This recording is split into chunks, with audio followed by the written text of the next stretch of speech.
আসসালামু আলাইকুম রহমতুল্লাহ। সম্মানিত ভিউয়ার্স, আপনাদের সামনে আলোচনা করব কিয়ামতের দিন দয়াময় আল্লাহ মানুষের বিচার করবেন পবিত্র কোরআনের ভিত্তিতে। কেননা পবিত্র কোরআনই হচ্ছে একমাত্র সত্যের মানদণ্ড।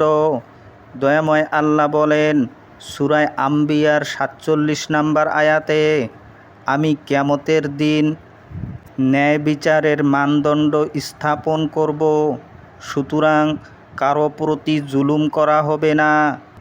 যদি কোনো আমল সরিষার দানা পরিমাণও হয়, তবুও তা আমি উপস্থিত করব, আর হিসাব নেওয়ার জন্য আমি যথেষ্ট।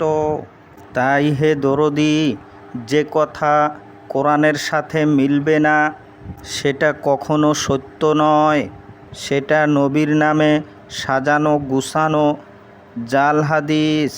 সেই হাদিসগুলো থেকে আমাদেরকে সতর্ক থাকতে হবে এবং সেই হাদিসগুলো বর্জন করতে হবে।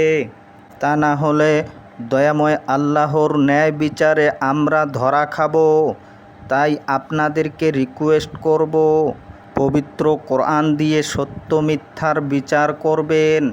কেননা যে কথা কোরআনের সাথে মেলে না সে কথা কখনো সত্য হতে পারে না। হে দরদি, যদি ভিডিওটি ভালো লাগে তবে অন্যকে দেখার সুযোগ করে দিবেন। সবাই ভালো থাকুন, সুস্থ থাকুন। খোদা হাফিজ।